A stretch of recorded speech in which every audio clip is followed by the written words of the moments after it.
Hello दोस्तों, आज किस क्लास में आपका स्वागत है। यानी कि मास्टरमाइंड के क्लास में आपका मैं आज स्वागत करता हूँ। तो आज हम बिहार बोर्ड का फिजिक्स पढ़ेंगे। क्या पढ़ेंगे? बिहार बोर्ड का फिजिक्स क्लास 10 देखा पढ़ेंगे।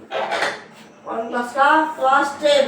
तो चैप्टर 1 चल रहा था। चैप्टर 1 में हम पढ़ रहे थे प्रकाश का परावर्तन, जिसमें लेक्चर नंबर ये 9 हो रही है।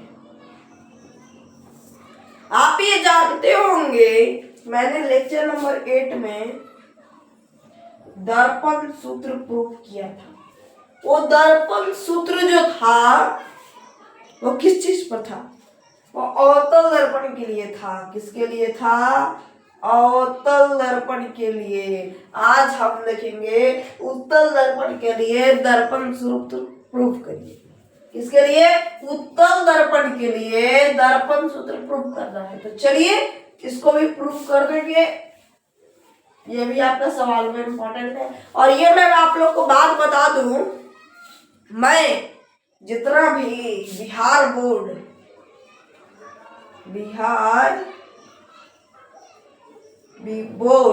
में क्वेश्चन होगा, जो भारतीय भवन में क्वेश्चन जो होगा चैप्टर 1 में या किसी भी चैप्टर में, सारा question answer all numerical objectives, short and type question, long and type question, numerical सारा मिलेगा। ठीक है, चिंता करने की कोई बात नहीं है। चैनल को फॉलो करते रहिए। चलिए तो देखते हैं उत्तल दर्पण के लिए। कौन दर्पण के लिए? उत्तल दर्पण के लिए। चलिए उत्तल दर्पण के लिए हम दर्पण सूत्र प्रूव करेंगे। इसके लिए सबसे पहले आपको एक फिगर बनाना होगा। ये फिगर बना लीजिएगा और यहाँ पे हम लिख देंगे, जगह है यहाँ लिख देंगे। यहाँ से लिख रहे हैं हम, देखिएगा यहाँ से दर्पण सूत्र स्टार्ट हो रहा है। ठीक है, समझने का प्रयास करिए। यहाँ लिखेंगे हम समरूप, यहाँ से लिख रहे हैं। ठीक है, समरूप त्रिभुज कौन सा लिख देते हैं बढ़िया से। समरूप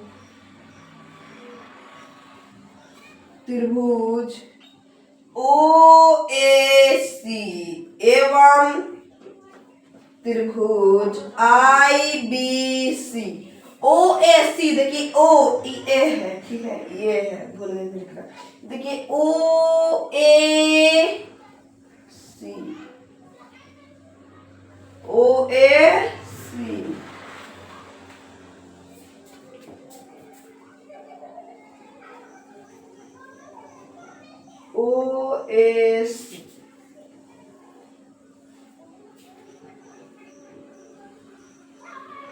ये आपको त्रिभुज दिखाई दिया? OAC यही है। OAC IBC बोल रहा है। क्या बोल रहा है? IBC। देख लीजिए IBC।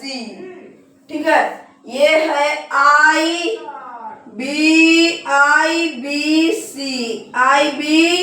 यही है ना? IBC यही है। चलिए OAC और IBC ये आपको दिखाई दे दिया। तो ये दोनों एक दूसरे क्या है? समरूप है। OAC में लंब कौन है? OA। क्या है? ये देखिए खड़ा को लंब कहते हैं। क्या है? OA है। तो लिख देंगे OA बटा IBC में लंब कौन है? IB लंब है। तो यहाँ लिख देंगे IB बराबर आधार कौन है इसमें? देखिए OC है आधार, इतना बड़ा OC लिख देंगे बटे में IBC में कौन है?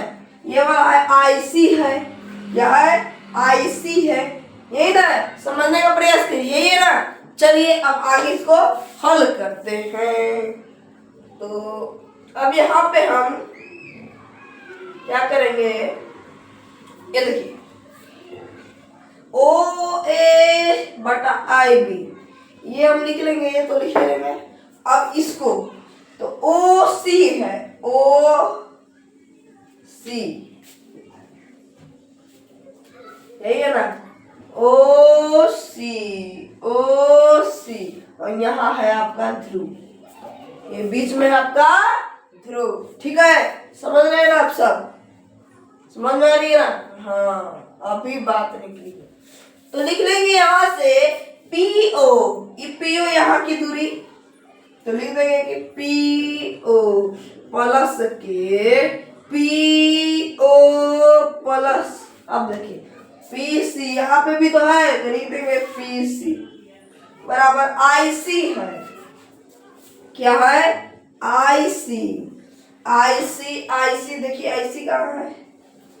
IC यहाँ है, IC यहाँ, यही ना है जी IC? हाँ या नहीं? बोल दीजिए जल्दी, कमेंट करिए, हाँ या नहीं? हाँ, तो यहाँ पे भी हम लिख देंगे वैसी हो जाएगा, तो लिख देंगे कि PC माइनस PI, यहाँ तक आएगा PI, ये भी हो गया। इसको मान लेंगे समीकरण नंबर फर्स्ट, समीकरण नंबर फर्स्ट।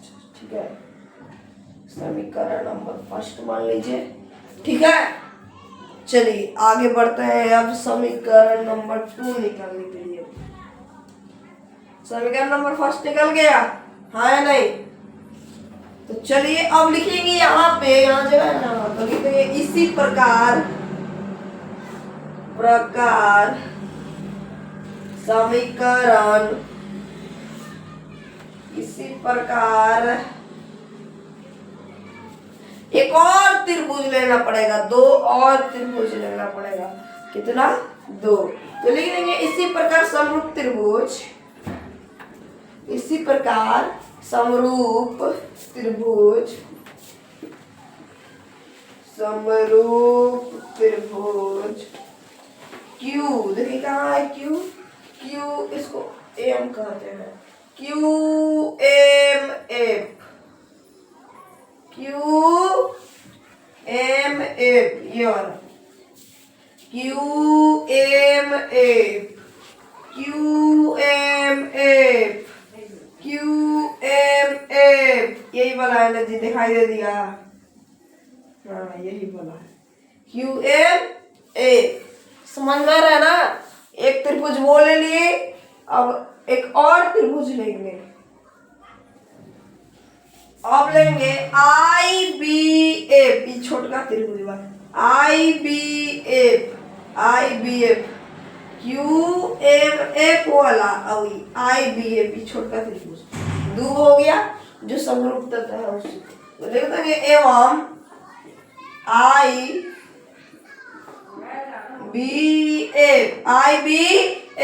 IBF QMF, समझ में आ रही है ना? चलिए ऐसे हो गया। अब क्या करेंगे? QM में जाइए, या लंब ये है तो लिख देंगे QM बटे IB, QM बटे IB बराबर, इसमें देखिए QF बटे, इसमें कौन है? IF, ये हो गया। अब चलिए इसको क्या करेंगे, हम समीकरण बना लेंगे। क्या करेंगे? समीकरण बनाएंगे। चलिए, तो चलिए इसको देख लेते हैं। क्या है? QM है, QM कहाँ गया? QM है ना? तो QM क्या ई दोनों बराबर नहीं है? ई जो है, ई लाइन, ई दोनों बराबर नहीं है। ई लाइन देखो यहाँ, ई लाइन, अब ई लाइन बराबर है ना, तो लिख देंगे कि OA बराबर QM, तो यह लिख सकते हैं OA बटा IB लिख देंगे बराबर, दिख रहा है ना? हाँ, IB बराबर QF है, QF लिख देंगे बराबर, क्या है? IF है। क्या है? IF है, तो PI पहले जाएंगे, तो लिख देंगे कि PI माइनस, देखिए पहले P से कहाँ तक जाएंगे? I तक, यानी कि PI, ठीक है ना? PI माइनस, अब देखिए I तक तो चल गए, F भी तो है, क्या पड़ रहा है? IF, तो एक बार F पर चल जाएंगे, एक बार I पे चल जाएंगे, I पे चल गए, अब F पे, तो PF हो गया। ये कितना हो गया? समीकरण नंबर, ये भी समीकरण नहीं बनाएंगे, इसमें थोड़ा सा कुछ लिखना पड़ेगा। चलिए यहाँ हम लिख देते हैं, ठीक है। तो यहाँ दोस्तों हम लिख देंगे कि पीएफ जो है क्यूएफ से थोड़ा छोटा है। पीएफ कहाँ है भाई? पीएफ यहाँ है, पीएफ ई है, पीएफ और क्यूएफ ई है। देखिए ये पीएफ है बड़ा, ये छोटा है ना, थोड़ा छोटा है। तो किंतु हम छोटे द्वारक के दर्पण पर विचार कर रहे हैं, इसलिए छोटा द्वारक है ना, छोटा द्वारक, उस पर हम विचार कर रहे हैं। तो इसलिए पीएफ बराबर क्यूएफ, समझ में आया? तो लिख देंगे अर्थात क्या है? ओ ए बटा आई बी बराबर पीएफ क्यूएफ की जगह पर क्या लिख देंगे? पीएफ बटा पी आई माइनस पीएफ। ये समीकरण नंबर 2, ठीक है, इतना नोट करिए। चलिए अब हम आगे चलते हैं, लिख देंगे यहाँ समीकरण फर्स्ट एवं सेकेंड से, ऐसे लिख देंगे। फिर यह लिखेंगे फर्स्ट समीकरण में क्या है, ठीक है। फर्स्ट समीकरण में क्या है? पीओ प्लस पीसी, हाँ पीओ प्लस पीसी बटे में बोल दीजिए क्या है? PO plus PC, PC minus pi, PC minus pi बराबर पीएफ बटे क्या है? इधर आरएचएस ले रहे हैं केवल, पीएफ माइनस पीआई, ये है ना पीएफ माइनस पीआई। अब देखिए पीओ है, क्या है? पीओ, यहां से लेके यहां तक, यानी वस्तु दूरी। ओ तक आएगा तो क्या हो गया? वस्तु दूरी। तो यहाँ लिख देंगे यू। अब ये बात जान लीजिए, जो P के इधर तरफ रहेगा इधर प्लस और इधर रहेगा तो माइनस, यानी कि U किधर रहेगा? माइनस में रहेगा।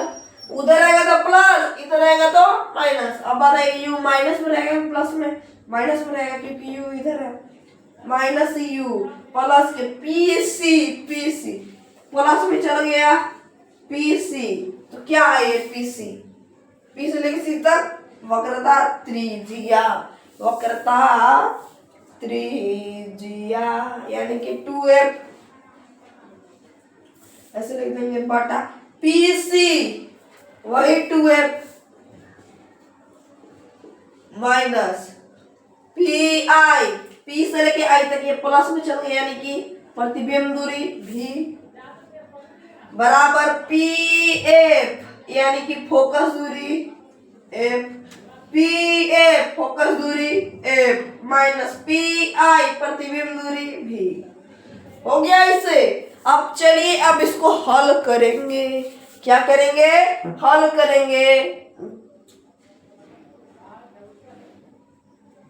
अब ये जो है क्रॉस मल्टीपल होगा, इसको इसके साथ गुना, इसको इसके साथ गुना, तो लिखेंगे कि u प्लस 2f, इसके बाद यहाँ पे क्या है? f माइनस भी बराबर 2f, नहीं यहाँ f है तो f 2f माइनस भी, यही है ना, यही है ना जी। चलिए अब इसको हल करेंगे। क्या कर देंगे? हल कर देंगे। चलिए गुना करते हैं। यहाँ पे u में f से uf होगा, माइनस लगा हुआ है, माइनस लगा देंगे, यहाँ लिख दे रहे देखिएगा ना, माइनस uf। अब देखिए अब u उठेगा, इसमें गुना करेगा भी में, तो माइनस माइनस प्लस, u में भी से u में भी से बोल दीजिए u भी, सही है ना? हाँ। अब इसके बाद प्लस, अब ई उठेगा, ई दोनों में गुना करेगा। चलिए 2f में f से 2f, दो f हो गया तो स्क्वायर, अब प्लस में इधर माइनस में यानी कि माइनस 2f भी गुना करेंगे तो अब यहाँ पे आ जाते हैं बराबर में f यानी कि 2f स्क्वायर, प्लस में इधर माइनस में माइनस लगा देंगे, m भी हो जाएगा ना जी, गुना कर रहे थे, सही है। अब e और e कट जाएगा तो क्या बचेगा, uf प्लस uv प्लस 2, ये तो कट गया। अब इसको उधर कर देंगे तो ये लिख देंगे माइनस एफ भी, इधर जाएगा प्लस में 2f भी, यहाँ लिखेंगे minus U F plus you भी बराबर, देखिए ये देखिए ये माइनस प्लस माइनस, अब देखिए एगो एफ भी है, ये दो गो है तो एगो हटाएंगे तो क्या बचेगा, ये देखिए एगो एफ भी है, ये दो गो एफ भी है, एगो हटा देंगे तो क्या बचेगा, एगो बचेगा, यहाँ लिख देंगे एफ भी, लिखेंगे कि दोनों पक्षों में u भी f से भाग देने पर, क्या देने पर, भाग देने पर, क्या देने पर, भाग देने पर, दिख रहा है ना, हाँ भाग देने पर, क्या देने पर, भाग देने पर। चलिए u भी f से भाग दे दीजिए, uf है, क्या है, uf, तो इसमें है f भाग दे तो u भी, तो यहाँ भी बच गया, क्या बच गया, भी, तो यानी कि 1/v minus v plus u भी, क्या है, u भी, f बच गया तो 1/f बराबर f भी, u बच गया तो 1/u, माइनस में है इधर जाएगा तो प्लस में, तो यहाँ लिख देंगे कि 1/f बराबर 1/u प्लस 1/f, ये हो गया आपका उत्तल दर्पण का दर्पण सूत्र, ठीक है, देखिए ना, तो ये हो गया आपका उत्तल दर्पण का दर्पण सूत्र। अब देखेंगे अवतल दर्पण के लिए उपयोग, कौन दर्पण के लिए, अवतल दर्पण के लिए उपयोग, चलिए देख लेते हैं उसको। तो अब देखिए दोस्तों, अब हम आपके बीच में क्या है, अवतल दर्पण के उपयोग, किसका उपयोग, अवतल दर्पण के उपयोग। पहला में लिखेंगे कि चूंकि अवतल दर्पण निकट रखी वस्तु को सीधा या बड़ा तथा आभासी प्रतिबिंब बनाता है, जो उसके निकट रहता है यानी कि सामने रहता है, वह प्रतिबिंब क्या बनाता है, आभासी तथा सीधा बनाता है, ठीक है। इसलिए बड़ी वक्रता त्रिज्या वाले अवतल दर्पण का उपयोग हजामती यानी कि दाढ़ी बनाने के लिए, जो दाढ़ी बनाते हैं ना लोग, हाँ, उसके लिए भी दर्पण का रूप में प्रयोग किया जाता है। अवतल दर्पण का उपयोग हम दाढ़ी बनाने में भी किया करते हैं, यही इसका मतलब है। अब दूसरा में लिखेंगे टॉर्च, जो गाड़ी में टॉर्च नहीं देखे आप लोग, टॉर्च गाड़ी की हेडलाइटों तथा सर्च लाइटों में अवतल दर्पण का उपयोग परावर्तकों के रूप में किया जाता है। किसमें किया जाता है, परावर्तक में किया जाता है।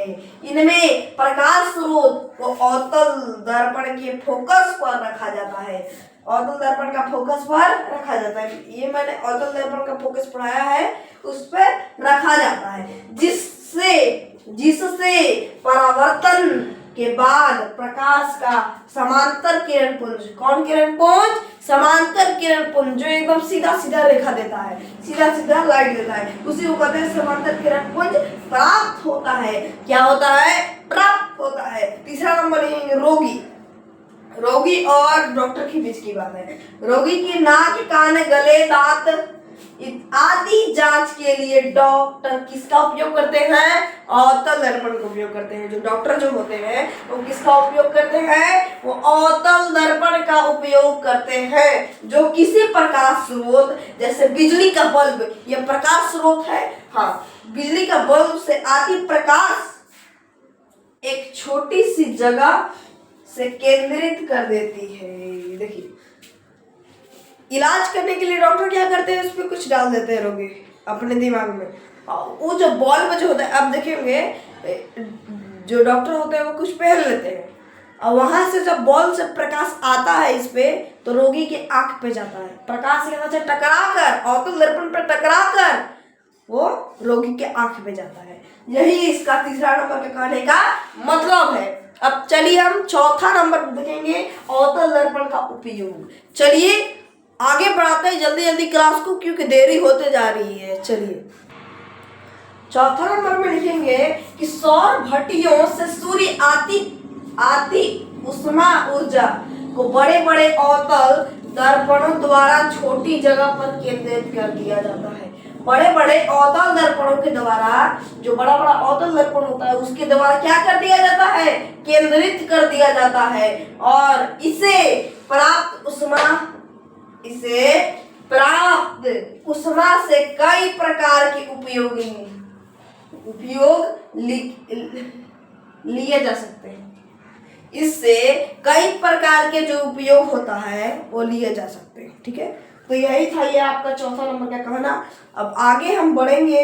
अगला आपका टॉपिक है उत्तल दर्पण में प्रतिबिंब बना। उत्तल दर्पण में प्रतिबिंब का बना। ठीक है, चलिए वो देख लेते हैं हम अभी तुरंत।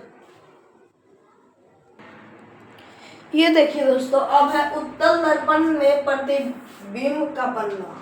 उत्तल दर्पण में देखिए हम बताए थे आप लोगों को कि 6 गो अवतल दर्पण में बना था। 6 गो चित्र हम और परिभाषा भी लिखे थे, अवतल दर्पण में लिखे थे। किसमें लिखे थे, अवतल दर्पण में। और उत्तल दर्पण में क्या बनता है, एगो बनता है, तो एगो यही बना। चलिए देख लीजिए, इस टाइप का चित्र बनाइएगा। ऐसा चित्र बनेगा, लिखेंगे यहाँ उत्तल दर्पण के ठीक सामने वस्तु का प्रतिबिंब। उत्तल दर्पण के ठीक सामने वस्तु का प्रतिबिंब दर्पण के पीछे बनता है। ये देखिए प्रतिबिंब जो है, बोल रहा है कि ये जो उत्तल दर्पण में जो यहाँ वस्तु रखे हैं, इसका प्रतिबिंब दर्पण के पीछे, ये जो दर्पण जो है इसके पीछे बन रहा है, बना है ना। तो यही बोल रहा है। तो यह प्रतिबिंब वस्तु के ठीक सीधा, देखिए वस्तु के एकदम सीधा है, सीधा यानी कि काल्पनिक हो जाएगा। सीधा रहेगा तो क्या होगा, काल्पनिक, सीधा काल्पनिक तथा वस्तु से छोटा प्रतिबिंब बनता है। वस्तु से देखिए छोटा प्रतिबिंब बन रहा है ना। तो यही था आपका उत्तल दर्पण में बड़ा प्रतिबिंब। तो अब हम देखेंगे उत्तल दर्पण का उपयोग। क्या देखेंगे, उत्तल दर्पण का उपयोग। तो चलिए ना देख लेते हैं उत्तल दर्पण का उपयोग। इसके बाद ये लास्ट हो जाएगा। उत्तल दर्पण के बाद आपका वीडियो जो है, नवा वीडियो खत्म। और लेक्चर नंबर 10 ये जो है, ये आपका लास्ट वीडियो रहेगा चैप्टर 1 का। और इसके बाद आपको लेक्चर, वो तो लेक्चर नहीं होगा, जब बोर्ड पे पढ़ाएंगे वही ना। तो यानी कि लेक्चर नंबर जो आगे आएगा, चैप्टर 1 का क्वेश्चन आएगा, वो आपको करवाया जाएगा लेक्चर नंबर 10 के बाद। तो कल आपका लास्ट होगा टॉपिक का चैप्टर 1 का। इसके बाद क्वेश्चन रहेंगे। चलिए देरी ना करते हुए आगे बढ़ते हैं। ये देखिए है उत्तल दर्पण का उपयोग। स्कूटर, मोटर कार तथा बस इत्यादि में उत्तल दर्पण का उपयोग होता है। जो गाड़ी का जो वाहन जो होता है, बस, स्कूटर, टेम्पू, मोटरसाइकिल, इस सब का उपयोग उत्तल दर्पण में होता है। साइड मिरर और पीछे की देखने की आईने के रूप में होता है। जो हम गाड़ी से पीछे की नहीं देखते हैं, पीछे की जो गाड़ी किधर आ रहा है, किधर नहीं आ रहा है, कैसे आ रहा है, उसी को हम कहेंगे उत्तल दर्पण रूप में होता है। क्योंकि वे किसी वस्तु का हमेशा सीधा प्रतिबिंब बनाते हैं। जो साइड मिरर होता है वो हमेशा नहीं, कभी कभी किसी वस्तु का सीधा प्रतिबिंब बना देता है, तो वही उत्तल दर्पण है। वस्तु का हमेशा सीधा प्रतिबिंब बना देते हैं, हमेशा सीधा। हाँ, मतलब कि हमेशा जो साइड मिरर जो होता है, ये साइड मिरर इस प्रकार से पीछे जो वस्तु देख रहे हैं आप, वो हमेशा एकदम सीधा, एकदम खड़ा प्रतिबिंब बना देता है। ठीक है, बनता है। यद्यपि वह छोटा होता है, क्या होता है, वह छोटा होता है, प्रतिबिंब छोटा है। इनका दृष्टि क्षेत्र विस्तृत होता है, क्या होता है, विस्तृत होता है, क्योंकि ये बाहर की ओर विकृत होती है। क्या होती है, बाहर की ओर विकृत होती है। यही था दोस्तों आपका लेक्चर नंबर 9। अब चलते हैं लेक्चर नंबर 10 की ओर। तब तक के लिए बाय बाय, मिलते हैं कल की क्लास में। जय हिंद, जय भारत।